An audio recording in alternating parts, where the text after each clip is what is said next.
Mandibulise kuni bathandi bezemidlalo eMzantsi Afrika, ingakumbi kuni balandeli bebhola elikhulu ke laseMzantsi Afrika.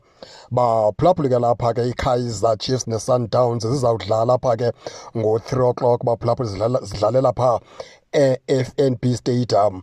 Yazi ke into eyenzeka ke lapha ke baphulaphuli ke abantu abanintsi bathi ke iSundowns izokothula iKaizer Chiefs esihlalweni, njengoba niyazi into yokubana ke Kaizer Chiefs ngunumber 1 apha ke kulo ke lapha eMzantsi Afrika. Izawuwina uba iyaphumelela namhlanje, izawuphumelela imatch yesithathu, kusho ukuthi izoba na-9 points amakhosi. Khumbula lokho mphulaphula into yokubana iKaizer Chiefs iphumelele ibetha iKruger United, yaphumelela apha phakathi ke evekeni ibetha iSekhukhune United, yatsho yana 6 points amakhosi, atsho ana 5 goals, kwangena igowuli eliyi-1, yahlala encochoyini iKaizer Chiefs. iSundowns ibethe iqela ke le-TS Galaxy, yabe ke ina 3 points iSundowns, amanqaku 3, kwabe kungena amanqaku 2 phaa kulo ke iqela ke leMamelodi Sundowns. Namhlanje ke baphulaphuli ke asazi into yokubana ke iyawuzala nkomoni na iKaizer Chiefs ngokwe-performance esiyibonele abafana abadala bedlala phaa neSekhukhune United. Ewe, kange kube kuhle phaa nge-first half, akho nto ibintle, wonke umntu ebenemibuzo phaa nge-first half, kodwa iKaizer Chiefs phaa nge-second half zajika izinto, yahlangana iKaizer Chiefs, yaphakamisa, yatsho yafumana ke la manqaku 2, yabe ke iyaphumelela. Abantu ke abaninzi bathi ke xa iKaizer Chiefs ngaya phaa namhlanje e-FNB Stadium njengoba izawudlala neSundowns, iqhubeleke nala performance ibiyenza phaa kwiSekhukhune United phaa nge-second half, mhlawumbi iSundowns phaa ingaxakana nento ke baphulaphuli.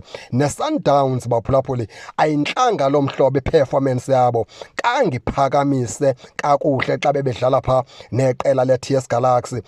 Ikhona into kange ihlangane phaa baphulaphuli neMamelodi Sundowns njenge-champions zase-Afrika.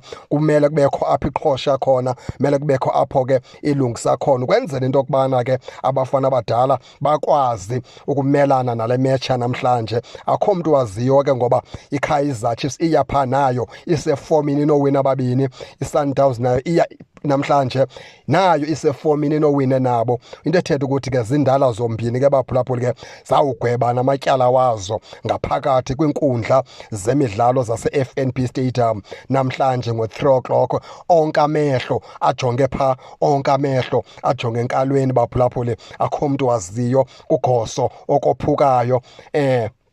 Sizawuthi thina amakhosi uba aye ngala performance inene azawudlula baphulaphuli futhi nje kakuhle, ngoba noMiguel batshilo bathi aboyiki ngokoyikiswa.